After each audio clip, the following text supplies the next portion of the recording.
अस्सलाम वालेकुम। अच्छा, चैप्टर नंबर 3 की हम रीडिंग कर रहे थे। हम लोगों ने यहाँ तक कर ली थी रीडिंग इसकी। ये सारे टॉपिक्स हम लोगों ने ग्रुप्स के बारे में भी पढ़ लिया, पीरियड्स के बारे में भी पढ़ लिया, मॉडर्न पीरियोडिक टेबल क्या था और सिंपल पीरियोडिक टेबल क्या था, उसकी पीरियोडिक लॉ क्या है, लॉन्ग फॉर्म क्या है, उसकी साइलेंट फीचर्स क्या हैं। ये आपको नोट्स भी मिल जाएंगे, आप वहाँ से भी याद कर सकते हैं। और नोट्स में मैंने आपके पास लास्ट में लिख भी देती हूँ कि क्या क्या चीज़ इस चैप्टर में इम्पोर्टेंट है जो कि आप लोगों ने याद करनी है। वो आपके पास ऐसे सिर्फ टॉपिक्स के नेम राइट किए हुए होते हैं, पूरे टॉपिक्स मैं राइट नहीं करती कि वहाँ से आप लोग जस्ट नेम उठाएं और वो चीज़ याद कर लें। जैसे यहाँ इस चैप्टर के लिए मैंने साइलेंट फीचर्स के लिए बात वहाँ दी हुई है कि साइलेंट फीचर्स को आप लोगों ने ज़्यादा अच्छे से याद कर लेना है और आपने ट्रेंड देखने हैं कि इसमें ट्रेंड्स क्या हैं। जैसे एटॉमिक रेडियस और एटॉमिक साइज़ है, शील्डिंग इफेक्ट है, इनकी डिफाइन वगैरह जितनी भी हैं और इसके बाद इनके ट्रेंड कि ये लेफ़्ट से राइट क्या इंक्रीज़ करेगा या डिक्रीज़ करेगा, ये आप लोग खुद से यहाँ से याद करेंगे। अच्छा, इसको रीडिंग कर लेते हैं यहाँ से। Periodicity of properties, atomic size and atomic radius. As we know that atoms are very small and don't have defined boundaries that fix their size. उन्होंने कहा एटम बहुत स्मॉल होता है और उसकी कोई डिफाइंड बाउंड्रीज नहीं होती या फिक्स साइज़ नहीं होता उसका। It is difficult to measure the size of an atom, इसलिए ये डिफ़िकल्ट है कि हम मैयर कर सकें साइज़ किसी भी एटम का। Therefore, the common method to determine the size of an atom is to assume that atom or spheres के एटम जितने भी हैं वो स्फेयर फॉर्म में है, ये हम खुद से कंसीडर कर रहे हैं। When they lie closer to each other, अगर ये क्लोज एक दूसरे के लाई कर रहे हैं तो दे टच ईच अदर। जैसे अब ये दोनों एक दूसरे के क्लोजर लाई कर रहे हैं ना, तो एक दूसरे को टच कर रहे हैं ये। Half of the distance between the nuclei of the two bonded atoms is referred as the atomic radius of the atom. Half distance मतलब यहाँ से लेके यहाँ तक का जो डिस्टेंस है वो एटॉमिक रेडियस कहलाएगा।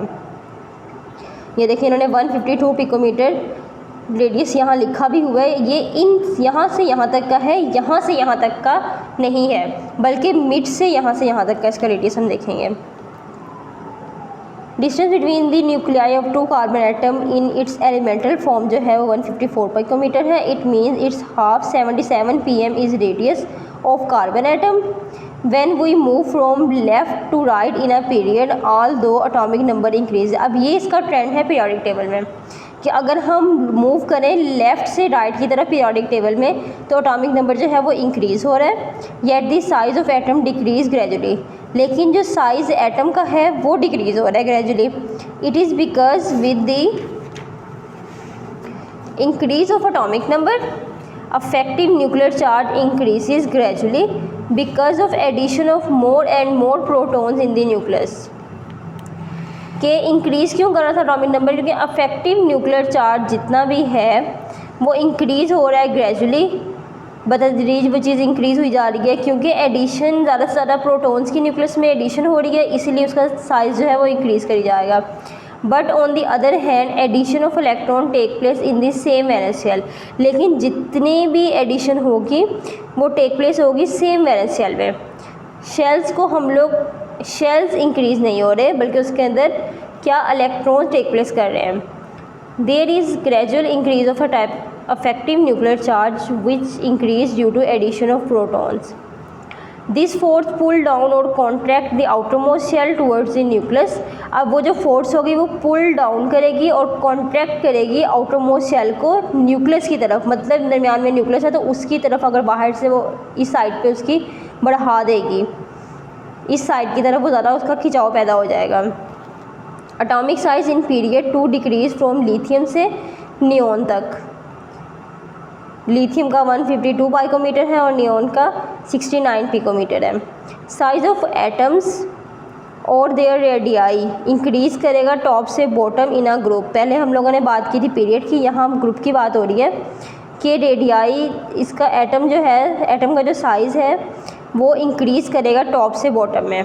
It is because a new shell of electron is added up in the successive period which decrease as effective nuclear charge. क्यों इस तरह हो रहा था? क्योंकि न्यू शेल इलेक्ट्रॉन्स के वो एडिड हो रहे थे सक्सेसिव पीरियड में जो कि डिक्रीज़ कर रहे हैं अफेक्टिव न्यूक्लियर चार्ज को। Trend of atomic size of transition elements has slight variation when we consider this series in a period. Trend atomic size का ट्रांजिशन एलिमेंट्स में उसमें स्लाइटली वेरिएशन है, मतलब कुछ चीज़ों में तब्दीली पाई गई है अगर हम कंसीडर करें इस सीरीज़ को पीरियड में. Atomic size of the elements first reduces और एटम कॉन्ट्रैक्ट. एटॉमिक साइज़ जो है एलिमेंट का वो पहले रिड्यूस होगा और एटम जो है वो कॉन्ट्रैक्ट हो जाएंगे, सिकुड़ जाएंगे और फिर इंक्रीज़ हो जाएगा, उनका साइज़ फिर दोबारा इंक्रीज़ होना शुरू हो जाएगा. When we move from left to right in fourth period, अगर हम लेफ़्ट से राइट की तरफ फोर्थ पीरियड में जा रहे होंगे तो. अब हम बात करते हैं शील्डिंग इफेक्ट की. शील्डिंग इफेक्ट क्या होता है? शील्डिंग इफेक्ट में electron present between the nucleus and the outermost shell of an atom reduce the nucleus charge. Nuclear charge को वो रिड्यूस कर रहा है जो कि इलेक्ट्रॉन्स महसूस कर रहे होते हैं, प्रेजेंट होंगे आउटर मोस्ट शेल में. Attraction of outer electron toward nucleus is partially reduce. अब जो अट्रैक्शन होगी आउटर इलेक्ट्रॉन्स की न्यूक्लियस की तरफ वो कुछ रिड्यूस हो जाएगी, कम हो जाएगी, क्योंकि प्रेजेंस है इनर इलेक्ट्रॉन्स की, उसके अंदर खुद के इलेक्ट्रॉन्स पाए जाते हैं, इस वजह से उसकी यहाँ तक जो है पहुँच वो थोड़ी कम हो जाएगी. As a result, valence electron experiences less nuclear charge than the actual charge. इसीलिए कि वैलेंस इलेक्ट्रॉन जो है वो न्यूक्लियर चार्ज कम रख रहे हैं बनिस्बत किसके?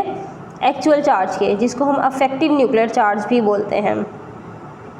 इसकी आप डिफ़ाइन यहाँ से यहाँ तक कर सकते हैं. ये भी इसमें आ सकता है अफेक्टिव न्यूक्लियर चार्ज में कि it means that the electron present in the inner shell, जितने भी इलेक्ट्रॉन प्रेजेंट हैं इनर शेल में वो स्क्रीन करेंगे या फिर शील्ड कर देंगे, रोक देंगे force of attraction of nucleus की felt by the valence electron के. यहाँ जितने भी इलेक्ट्रॉन इस टाइप पे हैं इसकी यहाँ तक पहुँच ज़्यादा नहीं होगी, मतलब उसको शील्ड कर रहे होंगे, न्यूक्लियस तक उसका खिंचाव कम हो जाएगा. With increasing of atomic number, जैसे एटॉमिक नंबर इंक्रीज़ हो रहा है, number of electron in an atom also increases. तो नंबर ऑफ़ इलेक्ट्रॉन्स भी एटम में इंक्रीज़ कर रहे हैं. The result in increasing of shielding effect. अब रिज़ल्ट जो है इसका मतलब इंक्रीज़ करेंगे, इंक्रीज़ हो रहा है शील्डिंग इफेक्ट भी हमारे पास. अब शील्डिंग इफेक्ट का ट्रेंड क्या है? इंक्रीज़ करेगा down the group periodic table में, और because of this it is easy to take away electron from potassium than from sodium. उन्होंने कहा इजीली हम लेके जा सकते हैं इलेक्ट्रॉन को दूर पोटाशियम से सोडियम तक. और similarly shielding effect remain same. Period में पहले हमने ग्रुप की बात की, अब पीरियड में जो है शील्डिंग इफेक्ट सेम ही रहेगा. If we move from left to right, मतलब जो आपके पास इसमें ट्रेंड है ग्रुप का वही ट्रेंड है आपके पास पीरियड का. Ionization energy. आयनाइजेशन एनर्जी की डिफ़ाइन सबसे पहले. आयनाइजेशन एनर्जी जो है अमाउंट ऑफ एनर्जी है जो कि रिक्वायर होती है रिमूव करने के लिए मोस्ट लूजली बाउंड इलेक्ट्रॉन को from the valence shell of an isolated gaseous atom. Amount of energy, ऐसी अमाउंट ऑफ एनर्जी हमें रिक्वायर होती है जो कि रिमूव कर दें बहुत जो मोस्ट लूजली बाउंडेड इलेक्ट्रॉन है वैलेंस शेल के अंदर, उसको आइसोलेटेड गैसियस एटम में से निकाल दे. Amount of energy needed to remove successive electrons. Amount of energy जो कि ज़रूरत होती है हमें रिमूव करने के लिए सक्सेसिव इलेक्ट्रॉन्स को present in an atom increases if there is only one electron in the valence shell. अगर सिर्फ वन इलेक्ट्रॉन हो आपके वैलेंस शेल में तो energy required to remove it will be called first ionization energy. अब जो energy require है remove करने के लिए उसको हम फर्स्ट आयनाइजेशन एनर्जी कह रहे हैं. और first ionization energy of sodium जो है वो प्लस 496 किलो जूल पर मोल है. But when there are more than one electron in their valence shell, अगर एक से ज़्यादा इलेक्ट्रॉन हो वैलेंस शेल के अंदर, they can be remove one by providing more and more energy. तो ये रिमूव हो जाएंगे वन बाय वन प्रोवाइड करते हुए ज़्यादा से ज़्यादा एनर्जी को. सच एज ग्रुप 2 और 3 element have more than one electron in there shells. इसलिए ग्रुप 2 और 3 एलिमेंट जो हैं वो ज़्यादा इलेक्ट्रॉन रखेंगे अपने वैलेंस शेल में. Therefore they still have more than one ionization energy values. इसीलिए ये ज़्यादा आयनाइजेशन एनर्जी की वैल्यूज़ भी रख रहे हैं. If we move from left to right in a period, अगर ये मूव करें लेफ़्ट से राइट की तरफ पीरियड में तो वैल्यू आयनाइजेशन एनर्जी की इंक्रीज़ हो जाती है. It is because the size of atom reduces इसीलिए साइज ऑफ एटम रिड्यूस हो जाता है और valence electron held strongly by the electrostatic force of nucleus. Valence electron जो है वो स्ट्रॉन्गली हेल्ड कहाँ पाए जाएंगे? इलेक्ट्रोस्टैटिक फोर्स ऑफ न्यूक्लियस के थ्रू कि साइज ऑफ एटम जो है वो रिड्यूस हो जाएगा। Therefore elements on left side of the periodic table have low ionization energy. Element जो कि लेफ्ट साइड पे हैं पीरियोडिक टेबल की, उनकी आयोनाइजेशन एनर्जी कम होगी। किसके कंपैरिजन में? ऐसे एलिमेंट जो कि राइट साइड पे पीरियोडिक टेबल के पाए जा रहे हैं। अब ट्रेंड क्या है? As we move down the group more and more shells lie between the valence shell and the nucleus of the atom. ज़्यादा से ज़्यादा जो है वैलेंस शेल के अंदर आपके पास पाए जा रहे हैं, मोर शेल, ज़्यादा शेल पाए जा रहे हैं किसमें? Valence between the valence shell and the nucleus of the atom. These additional shells reduce the electrostatic force. अब ये एडिशनल शेल्स जो है वो कम कर देंगे इलेक्ट्रोस्टैटिक फोर्स को felt by the electrons present in the outermost shell, जो कि आउटरमोस्ट शेल्स में मौजूद इलेक्ट्रॉन्स पे पाई जाती है या उनमें महसूस की जा रही है। Resultantly the valence shell electron can be taken away easily.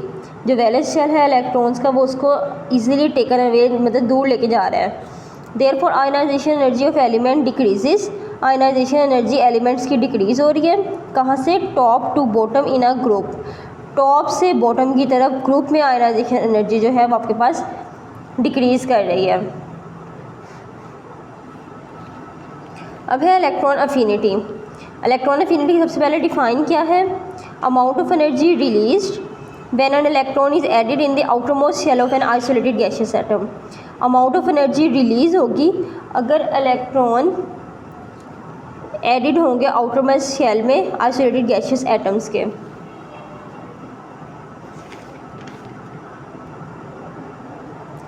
Electron affinity में हम ये बात कर रहे थे कि अमाउंट ऑफ एनर्जी रिलीज़ होगी अगर हम इलेक्ट्रॉन्स को ऐड करेंगे। आयोनाइजेशन एनर्जी इसके उलट में था कि वहाँ आयोनाइजेशन मतलब हम लोग रिमूव करने के लिए आयोनाइजेशन एनर्जी को ना एब्जॉर्ब की बात कर रहे थे, अगर लूजली बाउंड इलेक्ट्रॉन्स को उसमें से निकालना हो। यहाँ हम ऐड कर रहे हैं, वहाँ हम निकाल रहे थे। इसमें आपके पास अगर हम फ्लोरीन की देखें तो इलेक्ट्रॉन उन्होंने निकाल दिया तो F नेगेटिव आ गया हमारे पास। डेल्टा एच कितना है? -328 किलो जूल पर मोल। Affinity means attraction. उन्होंने कहा है अफिनिटी का मीन्स ये होता है कि अट्रैक्शन होना, किसी चीज़ का अट्रैक्ट करना। Therefore electron affinity means tendency of an atom to accept an electron to form an ion. कि मतलब यहाँ टेंडेंसी होनी चाहिए एटम को एक्सेप्ट करने के लिए और फिर वो एन बना देगी। For example electron affinity of fluorine is इतनी है और 1 मोल atom of the fluorine release करेगा 328 किलो जूल पर मोल ऑफ एनर्जी। क्या बनाने के लिए? To form 1 mole of fluorine ion. Let us discuss the trend of electron affinity in the periodic table. अब ट्रेंड क्या है? इलेक्ट्रॉन अफिनिटी उन्होंने क्या कहा है? वैल्यू इंक्रीज़ करेगी लेफ़्ट से राइट पीरियड में। ये इसका सारा ट्रेंड आ जाएगा। ये भी इन्होंने राइट किया हुआ है कि इलेक्ट्रॉन अफिनिटी इंक्रीज़ करेगी पीरियड में। अब इंक्रीज़ क्यों करेगी, उसकी रीज़न क्या है? The reason for this increases is the size of atom decrease in a period. Size of atom जो है वो डिक्रीज़ कर जाएगा पीरियड के अंदर, इसीलिए attraction of the nucleus for the incoming electron increase. इसलिए जो अट्रैक्शन होगी न्यूक्लियस की, जो इनकमिंग इलेक्ट्रॉन्स है उसकी न्यूक्लियस की तरफ अट्रैक्शन बढ़ जाएगी। That mean more is attraction for the electron more energy will be release. ज़्यादा अट्रैक्शन होगी तो एनर्जी भी हमारे पास ज़्यादा रिलीज़ हो रही होगी। अब ग्रुप में इलेक्ट्रॉन अफिनिटी वैल्यूज़ डिक्रीज़ करेंगी टॉप से बॉटम की तरफ, क्योंकि साइज ऑफ एटम इंक्रीज़ कर रहा था डाउन द ग्रुप। इसलिए with the increase in size of atom shielding effect increases that result in poor attraction for the incoming electron. Less energy is release out. Come energy निकलेगी, पहले ज़्यादा निकल रही थी, अब कम की बात कर रहे हैं। फॉर एग्जाम्पल ऐसी size of iodine atom is bigger than chlorine. अगर साइज़ आयोडीन एटम का बिगर हो, ज़्यादा हो किसकी बनिस्बत? क्लोरीन की बनिस्बत, तो इलेक्ट्रॉन अफिनिटी उसकी लेस है। किसके लिए? क्लोरीन के लिए। As given in the adjacent table, जैसे कि एडजेसेंट टेबल में आपके पास दी हुई है। ये है 328 है इसकी फ्लोरीन की, क्लोरीन की आपके पास -349 है और इसी तरह सोन आगे जितने भी हैं। अब लास्ट टॉपिक है हमारे पास इलेक्ट्रोनेगेटिविटी। इलेक्ट्रोनेगेटिविटी में एबिलिटी किसी भी एटम की अट्रैक्ट करे शेयर पेयर ऑफ इलेक्ट्रॉन्स को towards itself in a molecule, अपनी तरफ उसको अट्रैक्ट कर ले मॉलिक्यूल में, तो उसको हम इलेक्ट्रोनेगेटिविटी कहते हैं। It is an important property specially when covalent type of bonding of element is under consideration. अगर हम लोगों ने covalent type of bonding elements को कंसीडर करना है तो उसके लिए बहुत इंपॉर्टेंट प्रॉपर्टी है। कोवेलेंट हो गया, आयनिक हो गया, ये सारा हम लोग नेक्स्ट वाले में डिस्कस करेंगे कि टाइप्स ऑफ केमिकल बॉन्डिंग में कोवेलेंट बॉन्डिंग है, आयनिक बॉन्डिंग है, ये सारा आपके पास यहाँ पे भी आ जाएगा। अगर मैं आपको थोड़ा बहुत इसमें कोवेलेंट बॉन्डिंग का ही सिर्फ बता दूं कि कोवेलेंट बॉन्डिंग में हम लोग क्या कहते हैं कि कोवेलेंट बॉन्डिंग में म्यूचुअल शेयरिंग हो रही होती है, और आयनिक बॉन्डिंग में हम लोग ट्रांसफ़र करवा रहे होते हैं कि कंप्लीट ट्रांसफ़र करवाते हैं किसी भी इलेक्ट्रॉन का। और अगर हम लोगों ने सिर्फ शेयरिंग करनी हो तो उसके लिए हम लोग कोवेलेंट बॉन्डिंग की बात कर रहे हैं। उन्होंने कहा कि स्पेशली ये उन टाइप ऑफ एलिमेंट्स के लिए इम्पोर्टेंट है ये वाली प्रॉपर्टी इलेक्ट्रोनेगेटिविटी की। अब ट्रेंड क्या है इलेक्ट्रोनेगेटिविटी का, वो सेम है आयनाइजेशन एनर्जी और इलेक्ट्रॉन अफिनिटी, यानी कि ये आयनाइजेशन एनर्जी और इलेक्ट्रॉन अफिनिटी की तरह का ट्रेंड सेम है इलेक्ट्रोनेगेटिविटी का। इंक्रीज़ होगी पीरियड में लेफ़्ट टू राइट, क्योंकि हर जितना ZeF हम लोगों ने क्या पढ़ा था पीछे, अफेक्टिव न्यूक्लियर चार्ज के बारे में पढ़ा था। शॉर्टन डिस्टेंस होगा न्यूक्लियस से तो शेयर पेयर ऑफ इलेक्ट्रॉन्स भी कम होंगे। This enhances the power to attract the share pair of electron. अब ये इन्हेंस कर देगा, बढ़ा देगा पावर किसकी, अट्रैक्ट करने की, शेयर पेयर ऑफ इलेक्ट्रॉन्स को न्यूक्लियस की तरफ। For example electronegativity value period की 2 है और ये आपके पास 2 है पीरियड की इलेक्ट्रोनेगेटिविटी, ठीक है। सेकंड पीरियड एलिमेंट लिथियम में ये, और बाकी सारा ये ट्रेंड इसका ऐसे रहेगा, और इलेक्ट्रोनेगेटिविटी इसकी इतनी रहेगी। इलेक्ट्रोनेगेटिविटी जो है वो इंक्रीज़ करती है हमारे पास पीरियड में। ग्रुप्स में क्या है, पीरियड का हम लोगों ने पीछे पढ़ लिया। ग्रुप्स में वो ये कह रहे हैं कि it generally decreases down a group में ये down the group generally decrease कर रही है क्योंकि size of the atom increase हो रहे हैं। Attraction for the share pair of electron weakens. अब अट्रैक्शन जो है शेयर पेयर ऑफ इलेक्ट्रॉन्स की वो वीक है। इलेक्ट्रोनेगेटिविटी वैल्यू ऑफ ग्रुप 17 की प्रेजेंटेड हेयर।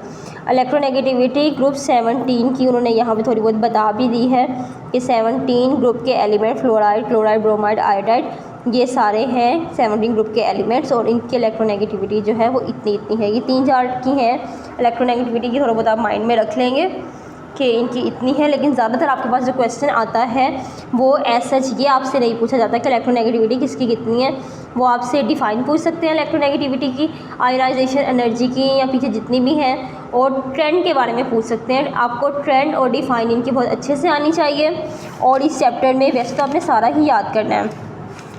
ग्रुप पीरियड की डिफ़ाइन अच्छे से आनी चाहिए आपके पास। साइलेंट फीचर्स हैं ये आपको बहुत अच्छे से आने चाहिए, और बाकी चीज़ें जो है मोस्टली वो आप लोग याद तो सारा ही करेंगे, लेकिन ये कुछ चीज़ें जो मैंने आपको बताई हैं ये थोड़ी इंपॉर्टेंट हैं, इनको आप ज़रा ज़्यादा अच्छे से ये टॉपिक रेडी कर लेंगे। बस हमारा टॉपिक आज का ये वाला लास्ट में एंड हो गया। बाकी आपके पास एक्सरसाइज के क्वेश्चंस हैं, वो आपको नोट्स प्रोवाइड कर दिए जाएंगे, उसके अंदर ये सारे questions as it is write किए हुए हैं, ठीक है। वहीं से आप लोग उनको अच्छे से याद कर लेंगे। कुछ ना समझ आ रहा हो तो आप मुझसे कंसल्ट कर सकते हैं, मुझसे पूछ सकते हैं, ठीक है। अल्लाह हाफिज़।